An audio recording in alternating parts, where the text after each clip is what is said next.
Good evening, ladies and gentlemen. Thank you very much for being here. It is my pleasure to introduce Secretary of Defense Lloyd Austin III and Chairman of the Joint Chiefs of Staff General Mark Milley. The Secretary and the Chairman will provide some brief opening remarks, and then we'll have a few minutes to take some questions. I will moderate those questions and call on the reporters, and I would ask you to limit your follow-up since we do have a limited amount of time today, and I appreciate your assistance with this. Mr. Secretary, over to you, sir. Thanks, Pat. Well, good afternoon, everyone. We've made excellent progress at our sixth meeting of the Ukraine Defense Contact Group. And we were joined by my good friend, Oleksiy Reznikov, Ukraine's Minister of Defense, and by Major General Moskalyov, Ukraine's Joint Forces Commander. I'm very grateful to them for joining us and for their heroic leadership.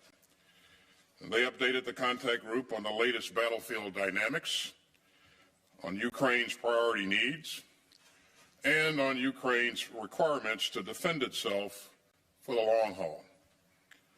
I'm also very pleased that ministers and chiefs of defense from some 50 countries took part in today's discussion. That again underscores the resolve of the international community to support Ukraine's self-defense after Russia's cruel and unprovoked invasion.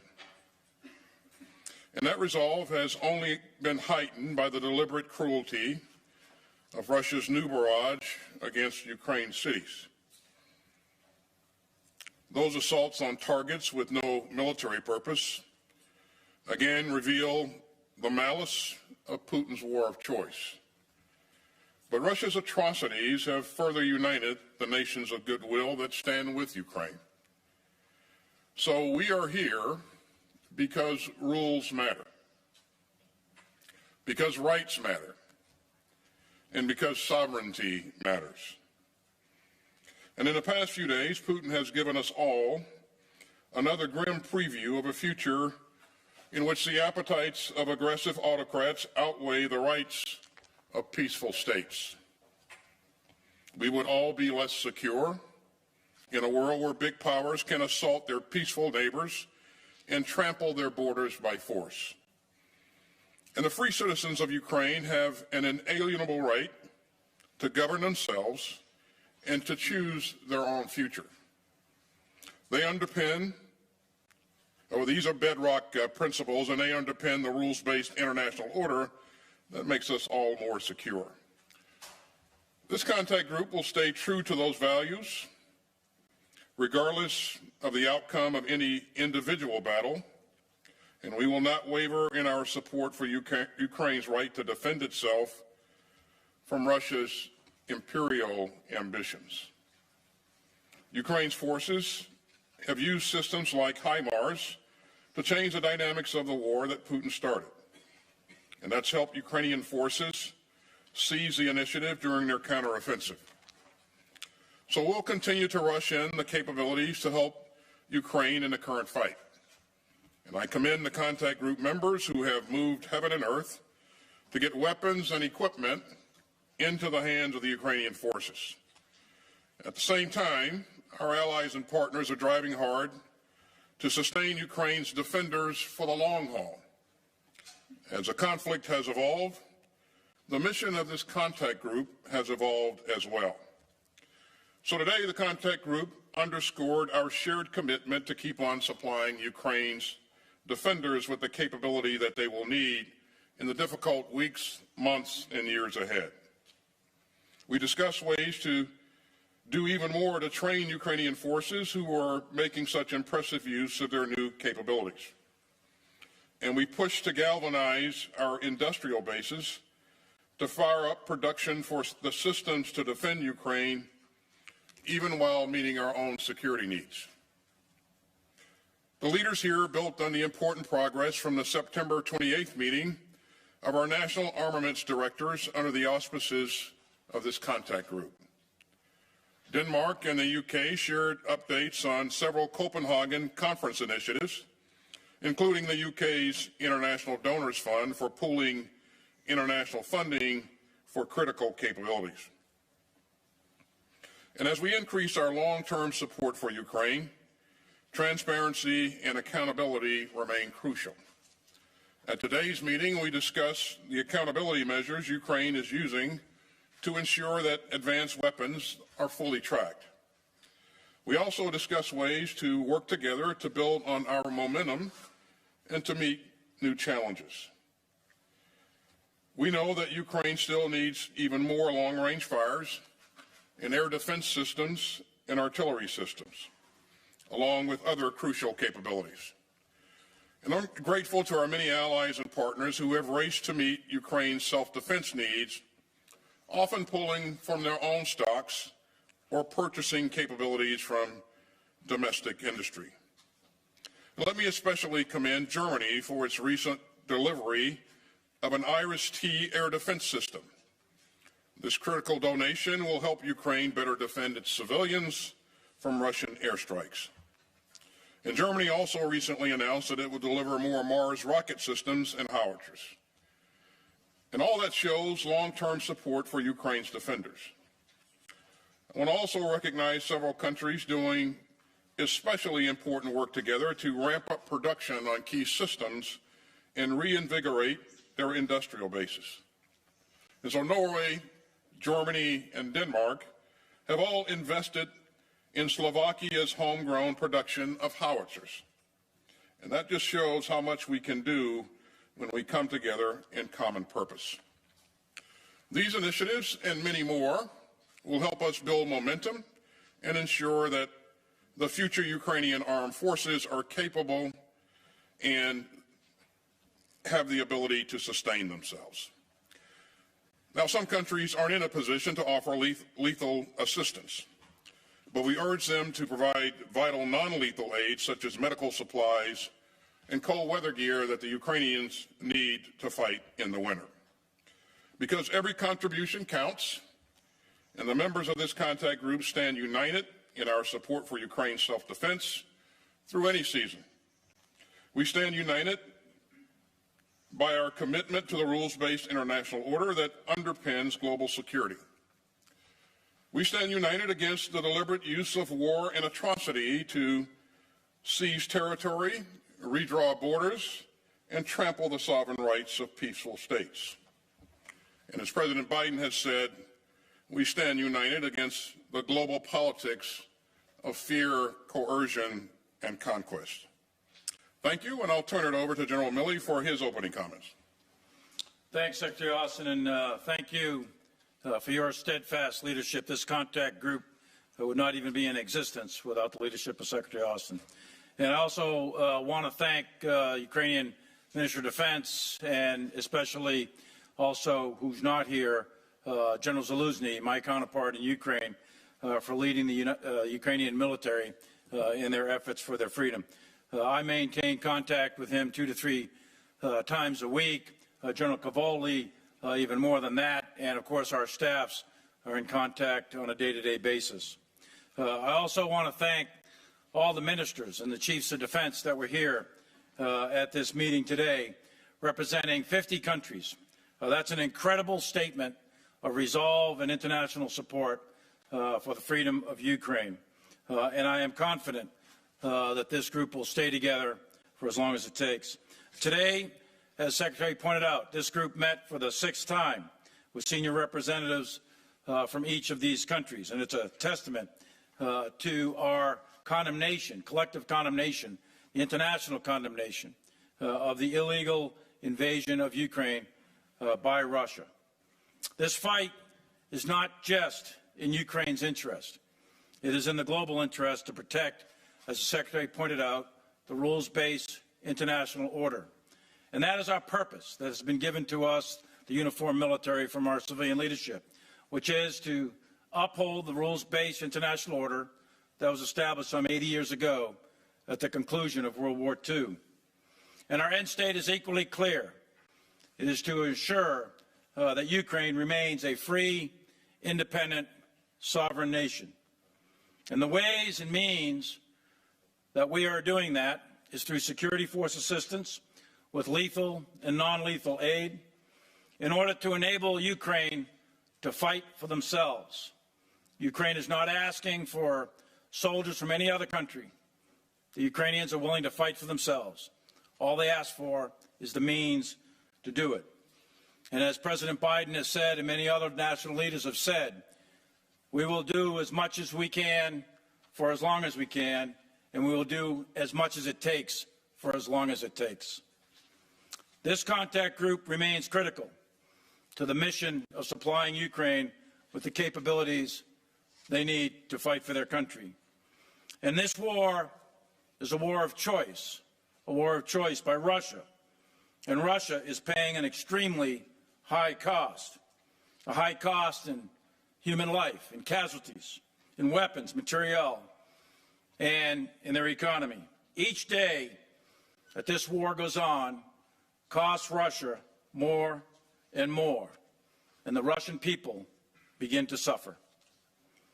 Russia has chosen, in response, to escalate with a recent mobilization of 300,000 call-ups for conscripts. They have tried to conduct an illegal annexation of 4 of the oblasts in occupied Ukraine. They have increased their rhetoric to include rhetoric about nuclear weapons. And of course, in the past few days, Russia has increased their strikes on civilian infrastructure, power generation, and dams. Russia has deliberately struck civilian infrastructure with the purpose of harming civilians. They have targeted the elderly, the women, and the children of Ukraine. Indiscriminate and deliberate attacks on civilian targets is a war crime in the international rules of war. Ukraine and its citizens have suffered greatly, but the people and the nation of Ukraine endure, and they are an inspiration to all. The nations gathered here today are committed to the assisting Ukraine defend itself. Ukraine continues to fight with bravery and honor, and the Ukraine military is making continued progress, as you see in their counteroffensives in the Donetsk, Kharkiv, Kherson, Luhansk, and elsewhere. The Ukrainian military has fought extraordinarily well, and the discussions at this contact group today were about meeting Ukraine's current needs and also supporting them in the long haul. We focused on air defense, on cannon artillery, rocket artillery, maneuver, tanks, infantry fighting vehicles, armored personnel carriers, also discussed training and a wide variety of non-lethal support. These systems and the associated ammunition are critical for Ukraine to continue the fight, and they are employing these weapons extremely well. So I will stop there, and I thank you and welcome your questions. Mr. Secretary, Chairman, thank you very much. Our first question will go to John Ismay, New York Times. Mr. Secretary, in your opening remarks today, you said, quote, "Our resolve to support Ukraine's defenders extends through all seasons," unquote. With winter fast approaching, do you expect the Ukrainian armed forces to continue fighting to retake their territory throughout the season until spring? Thanks, John. The battlefield remains dynamic, and winter always presents a challenge when it comes to fighting. But the international community remains united and focused and committed to doing everything that we can to help Ukraine protect its interest and defend its sovereign territory.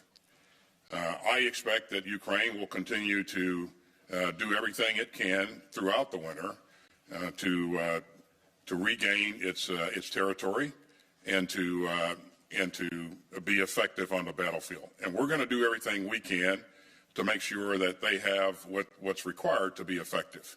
And most recently, we've seen them be very effective, both in the east and down in the south, as they've taken back quite a bit of territory from the Russians. So we can expect that type of activity will continue on through the winter. Let's go to you, Deborah Haynes, Sky News.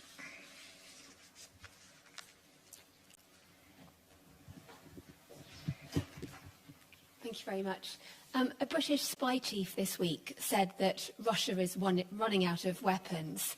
How concerned are you, though, about Western stockpiles and whether Western weapons could run out first, and specifically on air defence systems? Given the need from Ukraine, why are Western allies not sending these systems in faster? Is it because of a lack of political will or a lack of supplies? Well, it certainly is not a question of lack of will. The commitment, the resolve that the chairman and I witnessed in this contact group meeting today was inspiring, and that's what I told the members of the group. They remain committed to doing everything they can to generate additional capabilities. And you heard me say at the top that several countries are working together to expand capacity in their industrial base. And I think it's that kind of initiative, that kind of activity that will create other opportunities for us as we go forward. We talked about air defense, the requirement for additional air defense capabilities, and countries, I have every confidence that countries will do whatever they can, if they can, to generate additional capabilities. You've heard us talk about providing NASAMS, and that's good capability. It's going to really help the Ukrainians. You heard me say earlier that Germany is providing an RST system, and again, I expect to see more capability come forward. We saw some additional countries volunteer to provide munitions for those NASAMS systems today, and that's always encouraging, refreshing. So the will is certainly there to do everything we can for as long as we can, and the commitment again was inspiring. Okay, let's go to Sylvie Lantimont, Agence France-Presse. Thank you. Mr. Secretary, after President Putin's threat about use of nuclear weapons, you said repeatedly that you have seen nothing that would cause you to change your nuclear posture. Will you communicate when this posture changes? And Chairman, I have a question for you too. We spoke about air defense as a priority and the NASAMS and the German IRIS-T that have to be ordered to the industry. But it's urgent. So in the meantime, are there other systems, maybe older systems, that the allies of Ukraine could find faster? So let me begin by saying, Sylvie, that Putin's saber-rattling is reckless. Nuclear saber-rattling is reckless and irresponsible. We don't expect to see and hear that kind of behavior from a major nuclear power. And so that's very dangerous, and you've heard a number of leaders around the world emphasize that. You should know, and I know you do, that we take this very seriously. And this is something that we remain focused on. And we continue to watch indications and any type of warning that he may have made a decision to go in a different direction. We've not seen any indicators at this point that would lead us to believe that. But again, it's not something we look at once and leave alone. This is something we remain focused on 24 hours a day, 7 days a week. So put it in context a little bit. What Ukraine is asking for and what we think can be provided is an integrated air missile defense system. So that doesn't control all the airspace over Ukraine, but they're designed to control priority targets that Ukraine needs to protect. And what you're looking at really is short-range, low-altitude systems, and then medium-range, medium-altitude, and then long-range and high-altitude systems. And it's a mix of all of these that deny the airspace to Russian aircraft, fixed-wing or rotary-wing aircraft, and Russian missile defense, right? So that's what you're trying to create. You're trying to create a defensive system. So far, Ukraine has very effectively used their SA-6s and 8s, S-300s and SA-10, 11s, etc. So they've been very effective at denying Russian air superiority. And that, in turn, has denied the Russians the ability to conduct ground combined arms maneuver. So what needs to be done here by all of the various countries that were at the conference today is chip in and help them rebuild and sustain an integrated air and missile defense system, specifically older systems like you were just asking about. Ukraine has asked for Hawk, or improved Hawk, IHawk as it's called. That's a medium altitude, medium range system. It's an older system, but it's quite effective. And there's other systems out there throughout the world that are available. Many countries have Patriot. Many countries have other systems. There's a whole series of Israeli systems that are quite capable. The Germans have systems, as we mentioned. So a lot of the countries that were here today have a wide variety of systems, and the task will be to bring those together, get them deployed, get them trained, because each of these systems is different, make sure that they can link together with the command and control and communication systems, and make sure they have radars that can talk to each other so that they can acquire targets on the inbound flights. So it's quite complicated from a technical standpoint. It is achievable, and that's what we're aiming at. It'll take a little bit of time. That's right. Thank you, sir.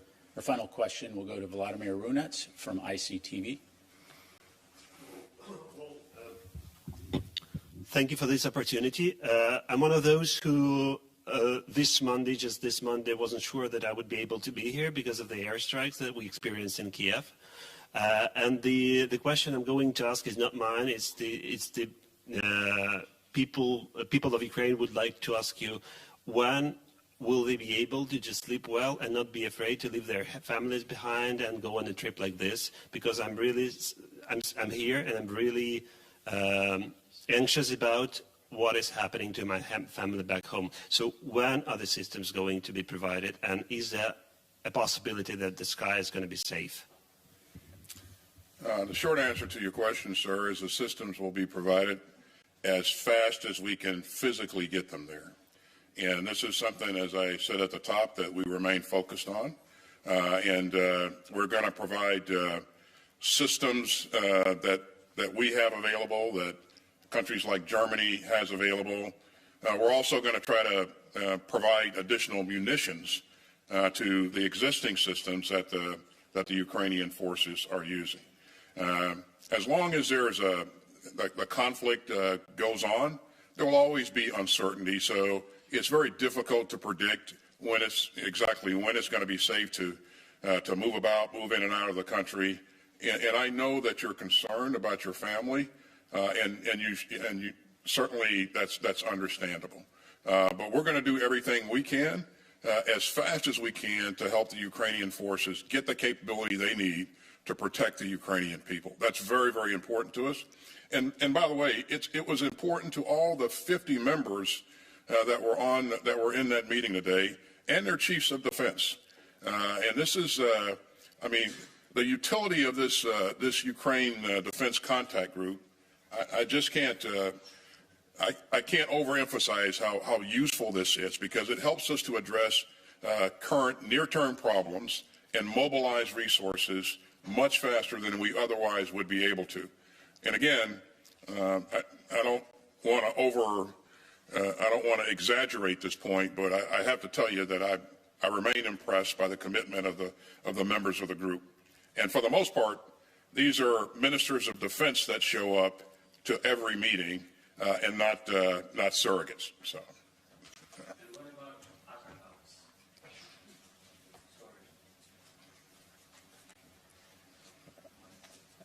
I'm afraid that's all the time that we have available for today. Mr. Secretary, Chairman, thank you very much. Ladies and gentlemen, appreciate it. This concludes our press briefing.